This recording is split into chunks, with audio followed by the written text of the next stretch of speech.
You're listening to Thursday Night AMP on the Angry Marks Podcast Network.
Welcome to the Thursday Night AngryMarks.com Pro Wrestling and New Japan podcast. We talk about more New Japan than mixed martial arts, so let's just be honest here, and that's what we're going to talk about tonight. We got Best of the Super Juniors, the ongoing tournament, which is dominating everything in Japan right now, even though there is a little bit of news about Io Shirai that we will get into. But let me start out by introducing myself. I'm Stevie J. I have two fine co-hosts with me. First, in his mega world tour of defending the title everywhere from Mexico to the United States to Canada and beyond, Mr. William Huckabee. What's going on, gentlemen? How's everything going? Another weekend full of title defenses and, oh my God, traveling. And then I have another one coming up starting tomorrow, baby. Absolutely. And he's never done traveling. You can book him. W.A. Huckabee on Twitter. Get in touch if you need a heavyweight champion at your show. Will be there, and he'll lay a beating on somebody. And I don't discriminate either. It doesn't matter. I don't discriminate, and I promise after I beat you, I won't call you an ape. I thought we weren't getting into politics on this show. I thought we agreed on that. I didn't say anything about politics. I wasn't going to call anybody an ape. Well, that certainly came up in the last Trump press conference, so that's why I said politics, because he was referencing Roseanne, so he made it political, like he makes everything political, including football. And one person who won't be watching the NFL, whether they kneel or not this year, because he's a CFL fan, is Jason Harland, a.k.a. the Great Sudoku. Yeah, since we're not talking about politics, I won't say fuck Donald Trump. Well, I just said fuck Donald Trump, so fuck Donald Trump. And I am watching the CFL. It's on right now. Montreal is taking on Ottawa. I'll get a cheap plug out of the way now. I'll put it in at the end of the show, too. But tomorrow, if you're listening to this on June the 1st, you'll probably be listening to this tomorrow at 7:30 p.m., go onto Reddit, check out CFL streams. You will get to see Johnny Manziel try out for the Hamilton Tiger Cats in a preseason game against Toronto. You won't want to miss that tomorrow. Also, book Will Huckabee, because after he beats whatever jobber you put him in the ring with, he will cut a rap that is 3 times as good as Enzo Amore's. Well, why don't we just get that one out of the way right now before we get to Best of the Super Juniors, because that rap was hot garbage. And as somebody who actually has a website called rapreviews.com, I think I'm entitled to say that.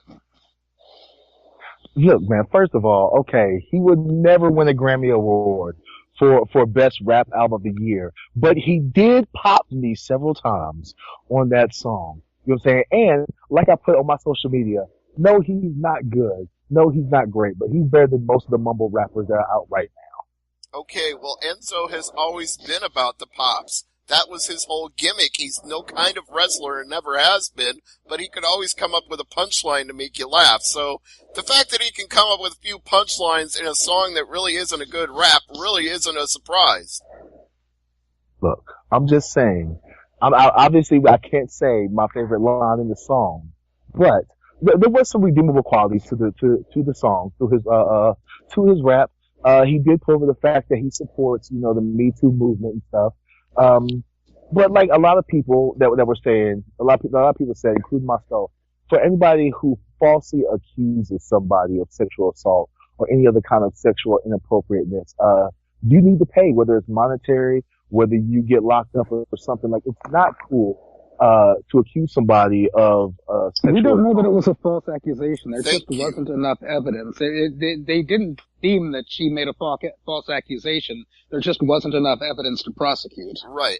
In my book. Her credibility was such that they wouldn't be able to pursue charges against him because she had a checkered past. But that doesn't prove that she was lying. It only proves that they couldn't go forward.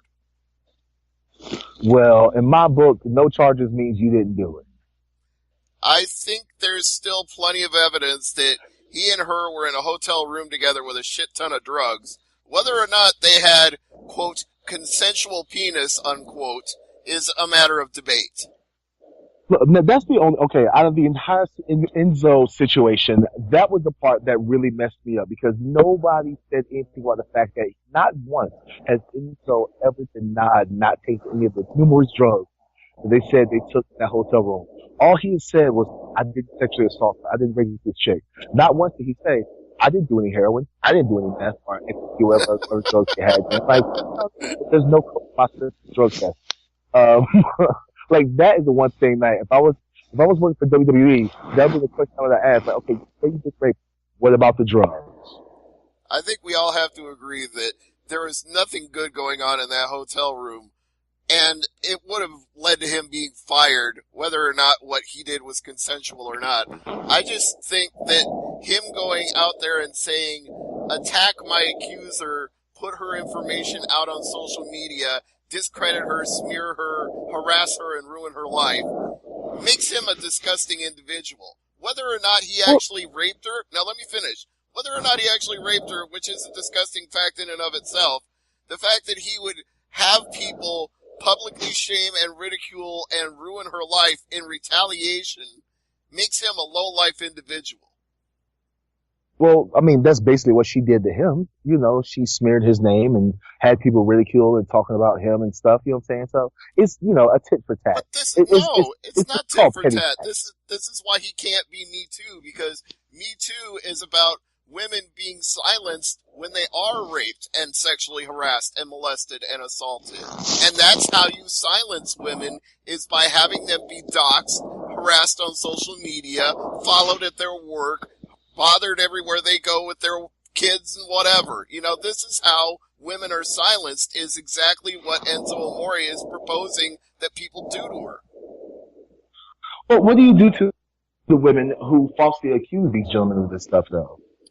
You don't assume anybody is falsely accusing. You bring charges accusing. for false accusations, but there have not been charges brought against her for false accusations. I think the parallel, the way you're not grasping is that a false accusation does not equal a not guilty verdict for Enzo. The two are not parallel.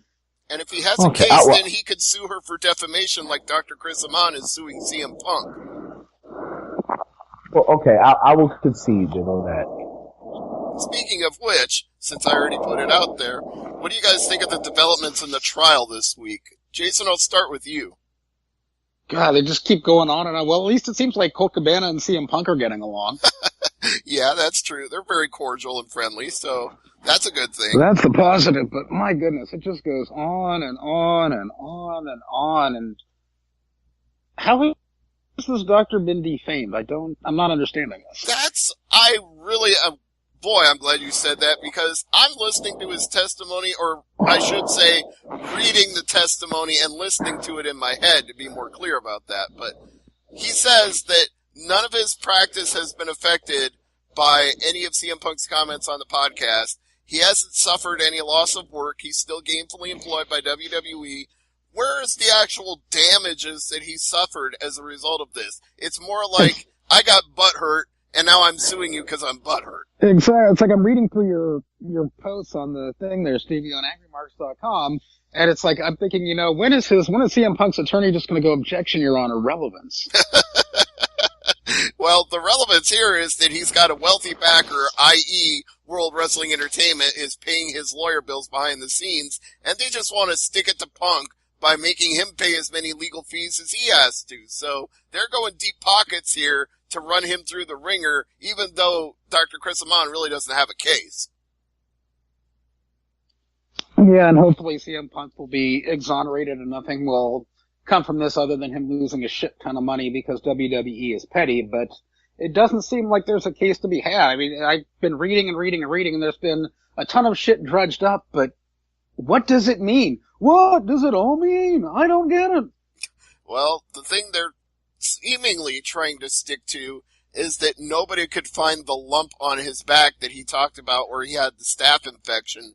But all he needs to do when it's his turn to stand up and be a witness and be cross-examined is say, here's my doctor's report, here's the treatment they gave me for MRSA, and case closed. Will?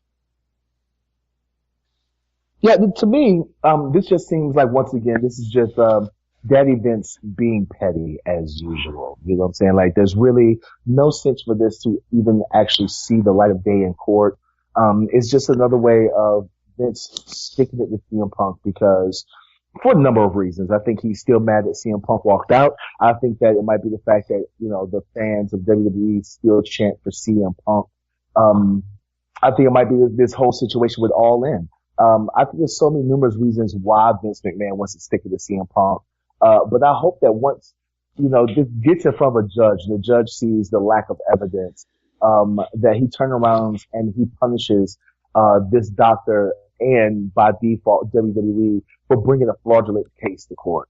Well, the jury can certainly award damages if they feel that CM Punk has been put through the ringer. They can say, well, not only do you win this case by default because the spurious defamation doesn't exist, you also get your lawyer fees paid and you get damages because they did this to you. So they could rule that nobody gets anything. They could rule that Punk gets something, or what I consider the least likely scenario, they could rule that Dr. Chris Amon was defamed and CM Punk owes him a ton of money. But I don't see that happening.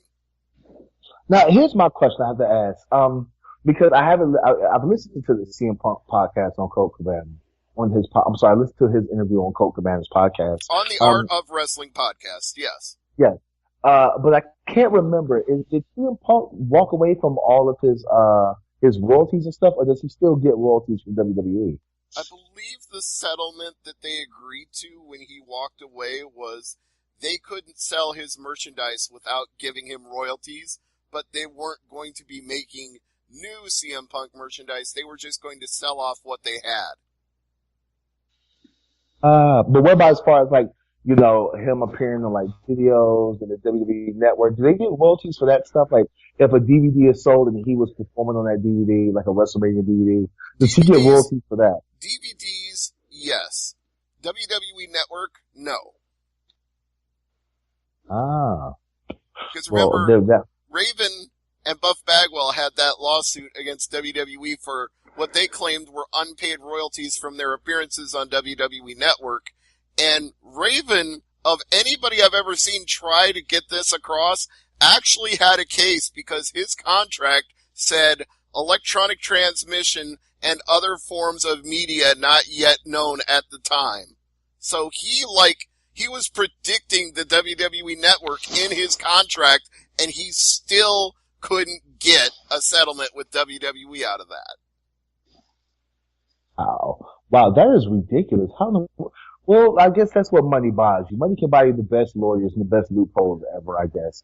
But in this case with CM Punk, I don't see a win for the doctor in this case, especially for the fact that he technically hasn't lost anything.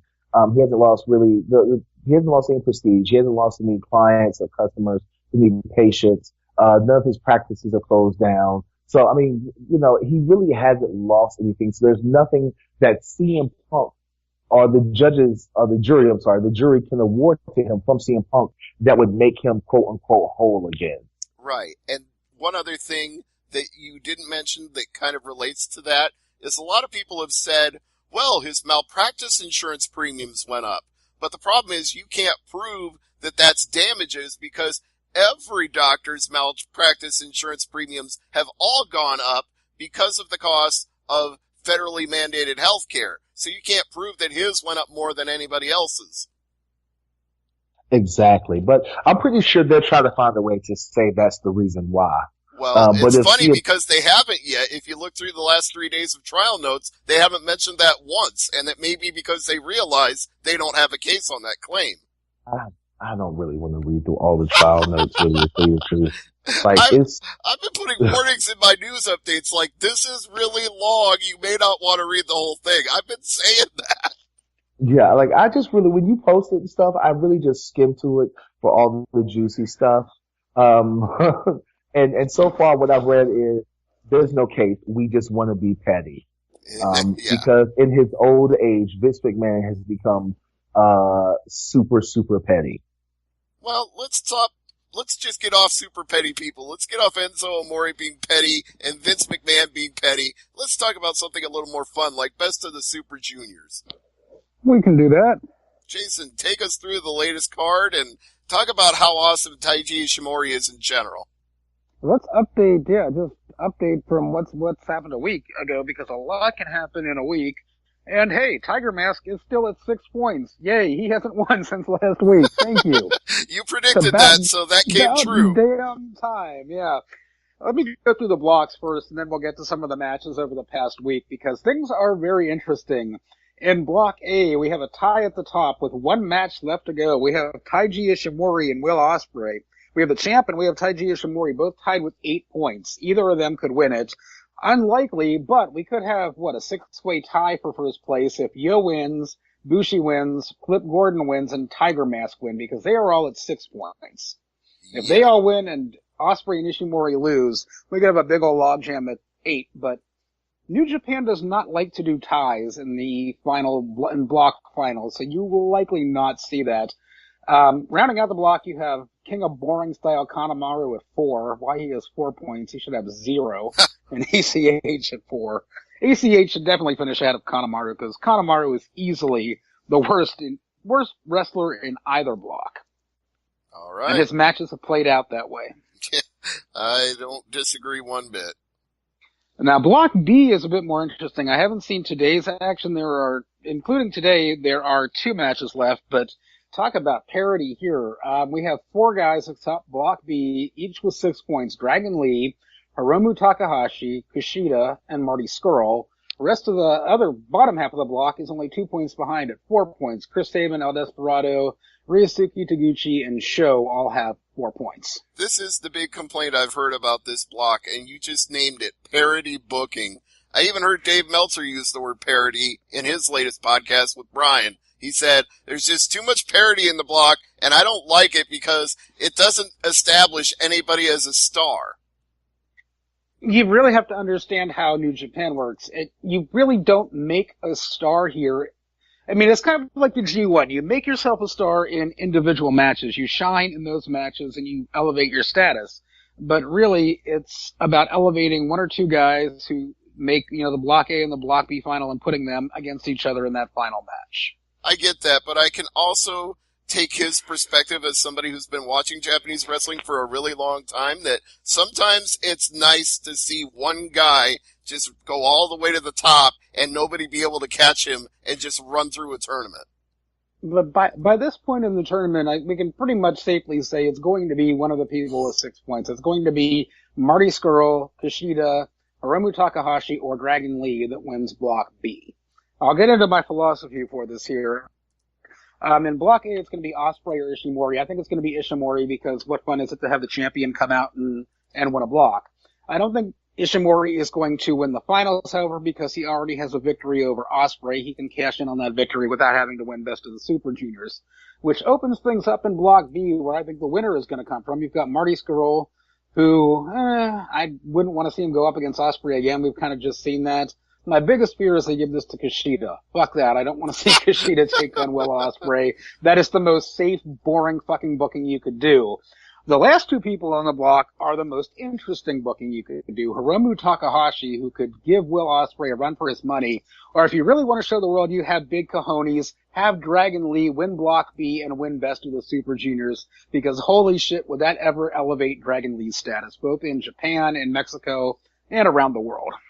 No argument there, but I'm going to let Will chime in because he hasn't said anything about any of this yet.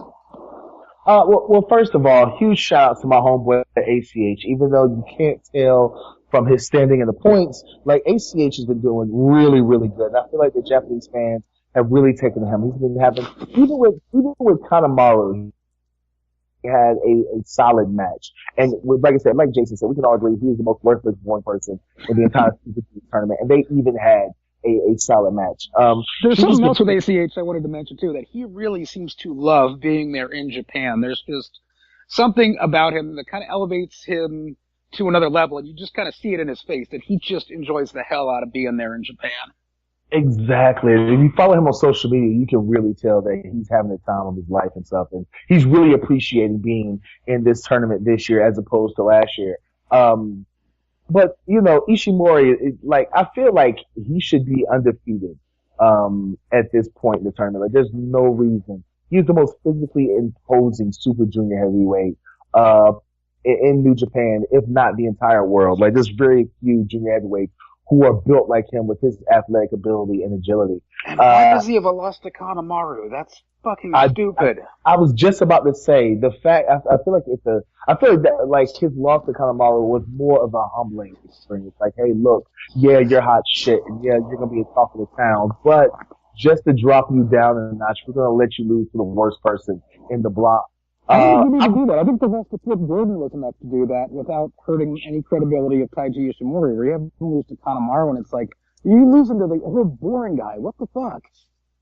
It's really funny because after watching the tournament stuff, especially this past week, I remember before the Best of Super Juniors tournament started, we were like so excited about Block A, and slowly but surely Block B has become way more interesting because you don't know what's going to happen. You kind of have a feeling in Block A that it's going to come down to Ospreay and Ishimori.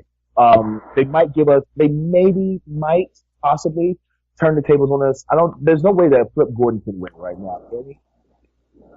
No, like, it's the best that could happen is there could be a big old log jam at the top with Gordon and a tie for first, but you're not going to see a tie. Yeah, so, but Block B has become way more exciting because we don't know who's going to be the winner of Block B and stuff. If they were smart, it would be, either,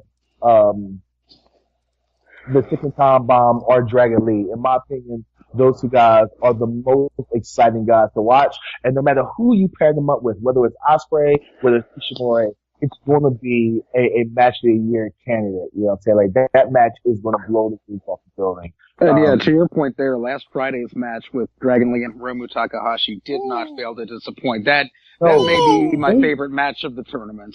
But them two always have good matches, and I love it because them two would just stay in the middle of the ring and just chop and beat the piss out of each other. And you're like, man, these two guys, it's like they wrestle with a chip on their shoulder. Like, they know that they're good, they know they're the best junior heavyweights in the world, and now they want everybody to realize not only are we some of the best technical wrestling-wise, but we're two of the toughest junior heavyweights in this division. Ladies and gentlemen, listeners and stuff, I'm going to give you a little inside secret. When you see two wrestlers beat the piss out of each other, the way Takahashi and Dragon Lee beat each other, A, that means that they're probably really good friends behind the scenes, and or B, they really respect each other, and they're just like, the hell with it. We're going to go out here, and no matter what happens, we're going to steal this show. It's like AJ Styles and Samoa Joe. They're not afraid to go out there and be physical with each other because they know each other so well. Exactly, man. And I love seeing these two guys, whether it's a singles match, whether it's in a multi-person tag match, that when them two get in the ring, you know that they're the potatoes are going to start flying. Yes. Yeah, one of the things that I've gotten from the tournament, I really wish New Japan would sign Dragon Lee full time. I'm thinking the same thing about Flip Gordon. They would do real well to sign him, even ACH. I mean, the three of them, New Japan could do a lot worse, and there's a lot worse guys in New Japan right now. See, I really feel like the reason why Dragon Lee is, I feel like the reason why Dragon Lee is not, they're not going to sign him. Because I feel like if you see him as often as you see the rest of the junior heavyweights, that his for lack of a better word, his appeal will kind of lessen. He could be Gator booked into oblivion. Yeah, like, I'm not saying that he's a one-trick pony. I'm just saying that they will find a way to where he's not an attraction like he is now. Same thing with Flip Gordon, same thing. I think out of all those three guys, I think the one that would benefit the most out of being booked full time in New Japan would probably be ACH. I think that he hasn't had that match where he has been roughed up. And I'd really like to see him, have a series of matches with Takahashi. Takahashi beat him up because I like my baby faces kind of dirty. Um, and I like to see my baby faces that have a little bit of grit to it. We really haven't seen ACH have to actually fight in a match. And yeah, it's a good point. You really don't have a guy like ACH, a guy who for all intents and purposes is a heavyweight, but just happens to fall into the junior heavyweight weight range. Exactly. But I think out of those three guys, I think ACH would benefit the most, from being booked full time in New Japan. And I would actually like to see him go under the tutelage maybe of Suzuki doing this stuff and have Minoru Suzuki really rough him up and have him kind of like the young boy of Suzuki Gun, where, Minoru Suzuki's just, beating the piss out of him and just treating him like shit and making him physically and mentally toughen the hell up. Definitely. And yeah, we talked about the best match of the tournament, Dragon Lee versus Hiromu. We briefly touched on the worst match, but Ishimori versus Kanemaru was just god awful. Not Ishimori's fault. No, it's not his fault, but I mean, what are you gonna do when they put you in the ring with Kanemaru? Who doesn't like to do really anything or take anything. He just sticks to doing safe wrestling. And he doesn't, like, this is what I wanted, like, this is what I do. I don't want to do anything else. I don't want to do anything different. This is my match. You know what it kind of reminds me of, Jason? Did you ever read Bret Hart's, autobiography? No, I haven't read his autobiography. I did. Did you read it? Okay, Stevie, remember in his autobiography where he was talking about Ric Flair having matches? And he was just like, he didn't consider Ric Flair one of the best wrestlers in the world because he ripped into Flair for having the same pattern in every match that he ever had. And that's Kanemaru right there. It's like no matter who he's working, it's basically the same match, night in, night out, month after month, year after year. There's nothing exciting. There's nothing different. But if you've seen one match, you've seen every match. See, I always thought that was kind of a double standard on Hart's part because if you look at a Bret Hart match, you know eventually he's going to put somebody in the sharpshooter. It's like, come on, you can't accuse somebody else of having the same 5 moves of doom when you don't yourself. Yeah, you're right, but I'm just using that phrase as an example to describe a Kanemaru match. It's like there's nothing different. If you've seen one of his matches, you've seen them all, and it's like he purposely. It's like in professional wrestling, you're never supposed to drop down to a guy's level. You're always supposed to, drop a little bit, but bring them up to you. You're always supposed to elevate the person you're in the ring with. And I feel like the same way Jason says that Goto is an albatross or he's a lead weight around people's necks and stuff, is the same way I feel about Kanemaru. It's like at least Goto will try to have exciting matches and stuff outside of his athletic ability. Like Kanemaru never even tries. And his match, like I felt like his match with Ishimori should have been maybe 4 or 5 minutes long, max. Like it should not have went as long as it did. It should have been 4 or 5 minutes. Because when you stand these two guys beside each other, you look at Kanemaru who has the perpetual typical dad bod, and then you have Ishimori who looks like he's chiseled from stone, like an Asian god or something, an Asian version of a Greek god. Like there should be no competition whatsoever. Like that match should have been 4 minutes, maybe 5 max. As I seem to be fond of saying on this show tonight, you'll get no argument from me on that.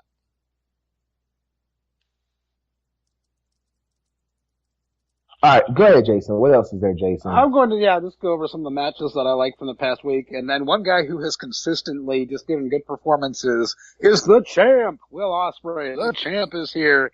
Thinking about his match with Bushi, where Bushi took it to the champ and beat him. So we've got another guy with the win over Ospreay and Bushi. So that may play out down the road, but they're not real high on the LIJ guys for whatever reason. But Bushi versus Ospreay was a good match. I liked that one. I did not see that win coming. I didn't think Bushi was going to win, so that was a surprise. And surprisingly, Hiromu versus Mr. Assman was a decent match too. Yeah, Taguchi didn't, like what Will just said a minute ago, Taguchi actually went out there and tried to work hard and have a good match and didn't just show up and phone it in. No, I mean, he did like I said, he did his typical funky weapon bullshit. But, in a match with Hiromu Takahashi, Hiromu Takahashi is kind of like the anti-Kanemaru. He can carry anyone to a good match. I think he actually brought Taguchi up a little bit in that match. Yes, yes, the anti-Kanemaru effect. All right. Anti-Kanemaru, that's going to be my new catchphrase now. Whoever makes you look better in the ring is anti-Kanemaru. Anti-Kanemaru, making people look good. Speaking of looking good, Ishimori now seems to be everybody's favorite, so it seems like this tournament has done him some favors in terms of getting over with New Japan and the people watching. Yeah, and we'll see. I'm thinking he's going to win his block, but I'm not sure if he's going to win the tournament outright. No, but like you said, with that win over Ospreay under his thumb already, it's good for him no matter what. Yeah, that's the silver lining there. That's why they don't need to have him win the tournament, is because he's already beaten the champ, and that's a story in and of itself that lends a title shot somewhere down the road. All right, I would say, I feel like ACH and Flip Gordon had a really good match. Oh, Their match was really opening really, night. Yes. Mm-hmm. Oh my goodness! Like, that was one of my favorite matches. I don't know if because I was on the show last week. We didn't talk about last week and stuff. But ACH, did y'all see that clip of ACH facing off against Minoru Suzuki? I'm pretty sure we talked about that. Yeah, I didn't. I don't remember us talking about that. Maybe we did. Anyway, but with the exception of Kinemaru's match, I think that ACH has had the most, besides Ishimori and of course Takahashi. I think that ACH has had the most solid or consistent performance in this tournament. I think that this tournament, more than anybody else, because I feel that we already knew that Bone Soldier, that Ishimori was going to be a star once this tournament was over with. But I feel like with Flip Gordon, the new guys basically, Flip Gordon, ACH, these guys have been elevated by this tournament. And then I think with Dragon Lee, I think that once this tournament is over with, Dragon Lee will start to become a worldwide name. I agree. And hopefully they keep bringing him back. Hopefully he can achieve. I mean, I'm going to compare him to a legend here, and it may not be a fair comparison because who can live up to this, but hopefully he can achieve some level of stepping into the shadow of Mil Mascaras. That kind of name who came over from Mexico to Japan and became a legend. Dragon Lee, I think, has the potential to be just as big. Potential, yes, but you're setting a pretty high mark. Yes, it may be an unfair comparison, but he can do it. If anyone can do it, it's Dragon Lee. As far as favorite matches go, with the exception, outside of Ishimori and Ospreay, I think Ospreay and ACH, their match was off the chain. Oh my God, that match was so freaking amazing. That's probably in my top 3 favorite matches so far. There's been a lot of good matches to go around, but that definitely is right up near the top. Yeah, that ACH Flip Gordon match from night. I mean, that was, I think Kanemaru opened the show, or Tiger Mask or somebody. I can't remember what it was, but ACH versus Flip Gordon was the first match I watched, and it was a great way to kick off the tournament, so to speak. Without a doubt, it definitely was. Like I said, but his match with Ospreay, I feel that that ACH learned a lot working with Ospreay and stuff. And like I said, I knew it was going to be a good match, but I feel like that was my sleeper match. That I didn't think was going to be as good as it was. I thought that, there was going to be some clowning, there was going to be some joking, and they really went at each other. They did, and pretty much every match that Ospreay has been in has been good. There haven't really been any stinker Ospreay matches, which is good when he's your champion. He should be delivering good matches, and he has. Yeah, but I know I've said this before to both of y'all, but I still worry about Will being in a wheelchair before he's 40. Oh, a Dynamite Kid, huh? Yeah, he's young. He's young. He'll bounce back. You can't bounce back from going down head first onto the concrete. I don't think you should keep doing that kind of shit. Well, no, probably not. I don't think he's done that move since then either, has he? I don't think so either, but he's probably got about 1,000,001 reasons in his neck to not do that again. So yes, he hasn't done that again. But, like you're right, Stevie, as their champion, he should, he should consistently have some of the best matches of the night. But I think that Ospreay has turned into that Gaijin who is able to teach the junior heavyweight Gaijin. This is how you work here in New Japan. I know this stuff works in America and this stuff works in Europe, but if you're going to be in Japan and you want to be a star, listen here, kid, this is what you have to do. And he has become that teacher as far as all the Gaijin junior heavyweights go. And it's a great spot for him to be in. Way better than Kushida. Now, you talked about what works in Japan and what works in America and what works here and what works there. So I want to pick your brain as the resident pro wrestler of this show, because something has occurred to me, and I know that neither of you are really fans of watching Raw. And believe me, after this week's Raw, I don't blame you. But if there's one thing that I've noticed consistently over the last, I'd say at least month or so, Seth Rollins is not working the quote-unquote American style or the quote-unquote WWE style. Seth Rollins is going out there and overdoing everything. He's giving more to every opponent he works with. He's doing more in the ring. And guess what? The crowd is reacting to him. He's getting over more because he's doing more. So to me, there seems to be one style when it comes to a certain level of pro wrestler that more is more. Sometimes if you just do more, the crowd reacts to you, and it's not even about working a Japanese style or an American style. It's just about being willing to take more bumps and do more things. And Seth is able to work that style, but I think it's kind of wasted in WWE because he's one of the few guys that can do that. All right, but Will, I wanted to pick your brain on that. I think that the reason why the fans are really starting to warm up to Seth Rollins, and I didn't even think about it until you mentioned it, because I'm starting to enjoy watching Seth Rollins a lot more than I was at last year's WrestleMania when he worked Triple H. I think it's because of the way he's working. He's starting to stand out from the pack. I think that he's probably that one guy in WWE who the fans are like, we want this. And he's like, all right, well, this is what you want. Well, fine, here, have it. But at the same time, we all know that nothing happens on TV without, all the agents and producers agreeing to it. And I think that he has garnered enough respect, from the backstage agents and the producers to say, listen, let me have this style of match. And if the fans don't like it, then we'll go back to doing what you want me to do. But if they like it, then let me keep doing what I'm doing. I applaud him for trying to step outside the proverbial WWE box and do something different and be something different. Now that you mention it, I really wish that more people would. It's funny because it's a damn.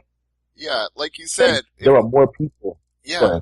No, it's just you're exactly right. If more people would, then WWE would be a more entertaining product. Like, on one hand, we get Roman Reigns whining about how he's being screwed and the company's holding him back and this and that, and it's all complete bullshit because he keeps getting every opportunity and everybody can see through it from a million miles away. And yet, quietly, even though it's supposed to be his yard, so to speak, Rollins has made it Monday Night Rollins. He's the reason you tune in to watch. Exactly. But sometimes that's what you gotta do. There's an old saying that says the strong move quiet. And the loud, of course you've seen the movie, with Denzel Washington as Frank Lucas and stuff, where he was like, the loudest person in the room is the weakest person in the room. Seth Rollins doesn't need to make a loud noise. He doesn't have to beat his chest and say, hey, look at me, I'm doing something different. The fans are seeing it. The fans are noticing it. And if we're talking about it, I'm pretty sure that his gimmick sales, his t-shirt sales are definitely showing the fact that the fans are appreciating the actual output that he's giving them. That's a question that I need to pose to either Dave or Brian, since they seem to be able to get those numbers that some of the rest of us can't. And I want to find out where Rollins is on the merch chart right now. Is he outselling Cena? Is he outselling Reigns? I'd like to know. He will probably never outsell Cena as long as Cena is an active member of the roster, still makes appearances. But there's no doubt that if he's not selling more than Roman Reigns, he's nipping on his heels. I would definitely say he's in the top 5, hands down. I feel like he'd have to be. I heard something really weird last week, and I don't know if I mentioned it then, but apparently the Iconics, Billy Kay and Peyton Royce, are going to get more of a push because they vastly exceeded the merch sales they were expected to. And I'm not saying they're like top 5 as we're just talking about right now, but apparently they're somewhere in that top 20 and nobody saw that coming and everybody's like, whoa, wait a minute, we should do more with these girls because look, they're actually selling some merch. Well, the thing is that a lot of people, I don't know why people are surprised because they have a huge fan base on the indies, which is why probably Triple H and WWE decided to sign them because they had such a huge fan base. They were making a very comfortable living on the indies, between selling merch and their bookings and doing customs and stuff. They already have a huge fan base. All they've done is they've transferred their independent wrestling fans to WWE, and the people that were fans of them on the independents are now fans of them in WWE, and of course they're going to buy their stuff. If anything, like I'm pretty sure I've never asked them because you never asked nobody how much money they're making, but I'm pretty sure Cedric Alexander is making a killing when it comes to his merch sales. I would hope so, especially after the matches like he had this week on 205 Live. Exactly, in his home state of North Carolina, and God, was I so afraid they were gonna screw him. Like, every time somebody's in their hometown, they get screwed, and I was so shocked when he actually got the pin. I had my finger on, I was like, okay, I had my finger on the tweet, ready to post. Oh, great, thanks for screwing over Cedric in Carolina. Good job, dude. And then he went over, and I was like, oh, let me go ahead and delete this before I make a mistake and hit tweet. I was ready to say it, like, they're gonna have to drop the title in Carolina. Like, that's so messed up. I know. But luckily they did. You and I have so little faith. It's funny how uncannily similar we were in that respect. It's like, they are just gonna hose him here because they screw everybody in their hometown ever. I knew it, and I was like, wait a minute. They're letting Cedric go over, they're letting him get the hometown pop? Maybe they're actually gonna do something. Maybe they're actually gonna try to make a star out of him. Heaven forbid they make a star. Holy fucking shit. Exactly. But Cedric's already a star. But anyway, getting back to what you were saying about Peyton Royce and all these other ladies and stuff, they have huge fan bases. It should not have been a surprise that their merchandise would sell the way it is. It almost feels like that statement that was made is almost kind of a slap in the face to those ladies, thinking that, oh, we signed them, and once they get signed to WWE and they change their name, nobody's going to want their stuff because they're girls, but they're not stars in WWE just yet. Like, no, these people had fans before they came. They will have fans after they leave. That's why when we had the debate on my Facebook wall a week or two ago, and we talked about whether or not WWE needs to even try anymore with all the money they're making on TV network deals, and somebody said, well, it'll just eventually be run by Triple H and he'll run it just like his dad and he won't try either. I said, bullshit, no. Look at what he's done with NXT. Look at the way that company is booked. Look at the talent he signs. He actually has an eye for talent. He knows who's over. He knows who can work. If this company was run by Triple H, it probably would be better. Now I'm gonna say this because this is directly towards Jason, because I know Jason does not watch WWE programming for the most part. But I'm gonna tell you, but Jason, I will tell you this, and I didn't realize it until a good friend of mine mentioned it on social media today. You have to check out the Velveteen Dream. Like every feud that he has been in, the person that he has been in the feud with has been elevated. Like, he has elevated everybody he's been in the feud with. Aleister Black, he's doing something with Ricochet. That's what I was about to say. I'm pretty reading with Ricochet right now. Ricochet is pretty over already, so you can't say he might not be a bad Ricochet. time to watch, because I'm familiar with Ricochet and I enjoy his matches. So it might be the time to check that out. But here's the thing though, Stevie, is what I say, because Ricochet is not a good promo. He's a great athlete. He is one of the most agile people on the face of the planet. He is a horrible, horrible promo. And putting him in that feud with the Velveteen Dream he didn't really say a bunch this past week on NXT. And it was just like what he did say made such an impact because Velveteen is such a great promo and he makes you want to see him lose. So Jason, you gotta check out, if you don't check out nobody else in WWE, I mean NXT. And there's so many great talents there. So many great talents, so many great matches. You gotta check out the Velveteen Dream. If you just check out his promos, it's amazing. You wouldn't even recognize him as the guy who was on Tough Enough. That's how good he has become. Check that out. Like literally, he has probably become one of the best promos, not just on NXT, but in WWE as a whole. Like, he is phenomenal on the stick. Like, he doesn't even really need to wrestle. No. I'll pose it to you this way. Hold on. Sorry, I really got to say this before you go there.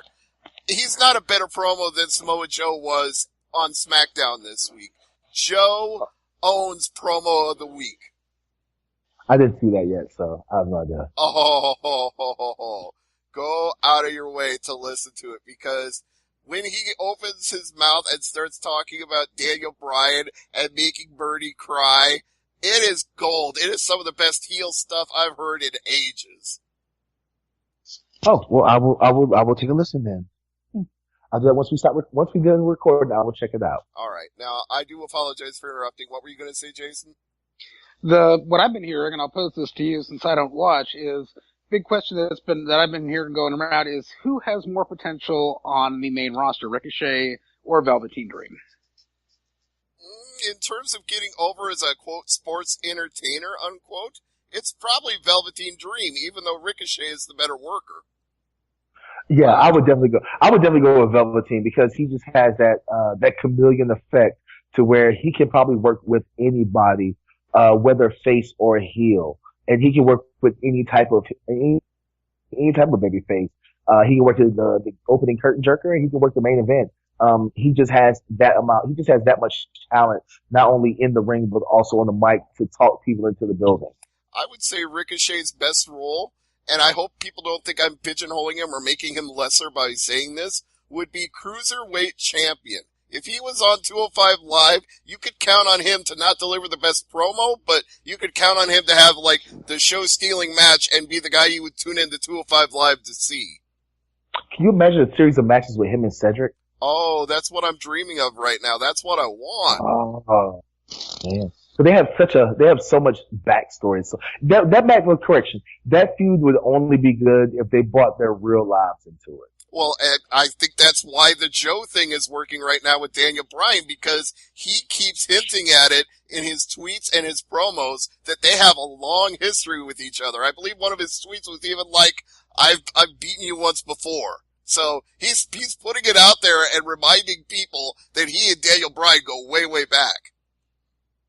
Well, yes, but like I said, I mean, like, I don't know, Ricochet just kind of, if he's not going to be on 205 Live, he needs to be the babyface who's always fighting from behind.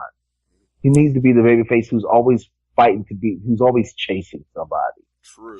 And that reminds me, before I completely forget and just wipe him off the face of existence for promo of the week, Daniel Bryan's comeback to Joe was pretty good too. He said something to the effect of, there are certain lines you don't cross, and you just crossed it by talking about my wife and kid, and if you ever say anything about either one of them ever again, I'm gonna break your leg. And Joe is like, hell yeah, alright, let's fight right now. And that's when Big Cass came down and ruined the whole thing. Oh, Jesus, why is he still there? Yeah, well, that's the program they're working toward, is Bryan and Cass again, so he had to get involved. Yeah. Let's talk about something. See, now you've ruined my whole Jason, talk about something else. As Filthy Tom Lawler calls him, the moment Big Ass walks out, you can just turn off SmackDown and stop watching. Oh, Jesus, Jason, please change the subject. I don't want to talk about Cass. Well, we'll get back to Best of the Super Juniors, because we have, Saturday and Sunday we have the Block A and Block B remaining matches to go. So let me go over the tournament matches for both of those. I don't feel like going over the undercard because, fuck the undercard. I don't even think they have the undercard up yet.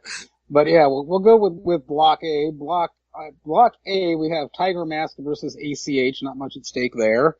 We have Flip Gordon versus Will Ospreay. And yeah, if Ospreay wins, he has a chance to win the block.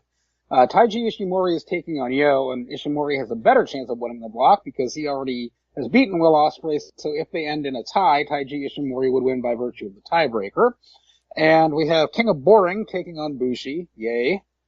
Hiromu taking on Kushida. Oh, these are Block B matches here, so they're doing both of them. And Sabin and Taguchi in Block B, Desperado and Dragon Lee in Block B, and then Sho and Marty Scurll in Block B. There's really, I guess, Flip and Osprey will be very good. And I'm gonna go ahead and give the nod to Flip, because like you said earlier in the show, I don't feel like they're gonna have the champion win the block. You know what I'm saying? Yeah, there's no reason for Osprey to win the block.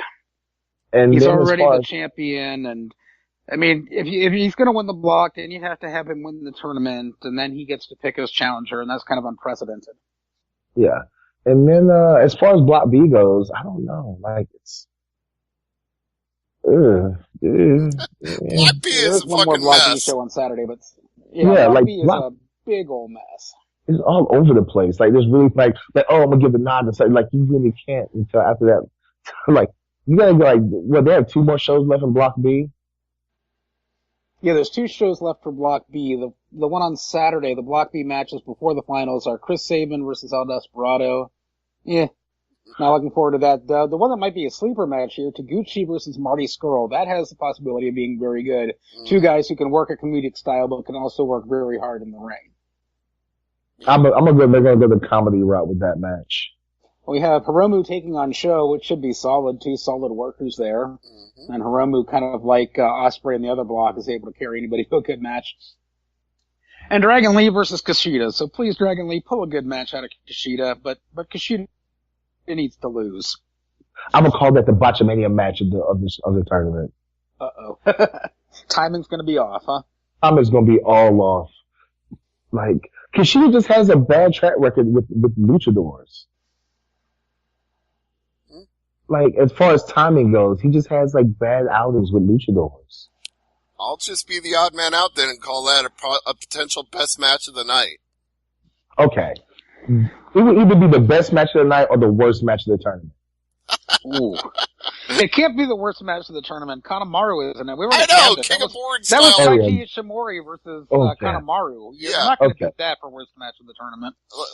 Excuse me, but I will go ahead and brand Kushida the anti-Kanemaru since we've already made that a thing. Kushida is not boring. Kushida is not an anti-Kanemaru, but he's not the worst. He's very middle of the road. He's a good hand. He's serviceable. I beg to differ. I know he's not been used to his full potential in 2018, but in 2017 and 2016, I was huge on Kushida. Not huge like I am on Los Ingobernables de Japón, but still, I really liked him a lot.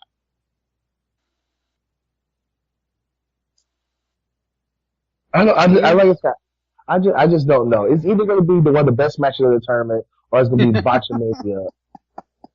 I like the prediction for Botchamania. It's going to be like it's going to be an entire episode of Botchamania by itself. It's going to be one of those 2.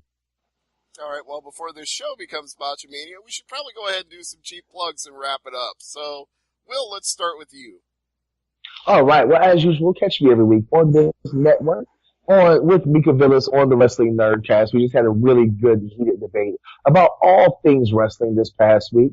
Follow me on my social media, William Huckabee on Facebook, at W.A. Huckabee on Twitter, Will Huckabee on Instagram. This week, tomorrow, Friday, if you're listening to this on Friday, on June 1st, I will be, at Syndicate Pro Wrestling in Columbus, Georgia. June 2nd, I will be at, Metal on the Mountain at 3 p.m., in West Virginia. And then Saturday night, starting at 7, is Miracle on the Mountain, WVCW. It's myself, the WVCW Heritage Champion, taking on the WVCW Heavyweight Champion, Aaron Biggs, in a winner-takes-all, ladder match. It's going to be crazy. Emma, Tennille Dashwood, formerly known as Emma from WWE, is on the show. Al Snow, WWE Hall of Famer Ricky Morton, Ricky Reyes from Lucha Underground. Like, you know, everybody and anybody's going to be there. It's going to be amazing. That lineup does sound amazing. Speaking of amazing, Emma has a cooking show on YouTube you can watch called Taste of Tennille, but I know we can also get a taste of the Great Sudoku over at veggiebending.wordpress.com. Take a look there. You can see the blueberry muffin recipe, and here's a pro tip that's not on the website. Try using brown sugar, like that crystallized vegan sugar. If not, try using half and half with brown sugar and granulated sugar. Those blueberry muffins are addictive. Yeah, and with brown sugar, that would be even more addictive, because brown sugar is like crack to me. My grandmother used to make me toast with butter and brown sugar on top. It was one of my favorite things. It's probably like 10,000 calories and really bad for your teeth, but I didn't care. I ate it. But they are so damn good. What else am I going to plug? I will plug Star Trek Timelines. You can find that at the Google Play Store. You can find that at the Apple App Store. You can find that on Steam. It is a damn addicting Star Trek game. Download that, play that while you're listening to Angry Marks. You can find me on Twitter at Great Sudoku. CFL at CFL.ca. You can find them on Reddit. Just search for Reddit CFL streams. Definitely check out Johnny Manziel's debut. And there's also a game June 8th at 10:30, Winnipeg and BC. And then June 9th, there is Hamilton versus Montreal at noon. Yeah, you can watch them, but you can also watch another addicting game. It's Momodora Reverie Under the Moonlight. That game is like crack. It is insanely difficult, but it's insanely fun. So you can watch me play it over at youtube.com/MMF187, and you can find it on the PlayStation 4 store, on Steam, bunch of other places. It's also, well, it was available as a physical game from Limited Run Games, but you might have to get it on eBay now if you want a hard copy. But that's Thursday Night AMP. For Jason, for Will, and for myself, Stevie J, thank you for listening, and shout out to our loyal listeners like Bionic Iguana and Jonathan Courtwright. We will see you again in 7 days. Good night, everybody.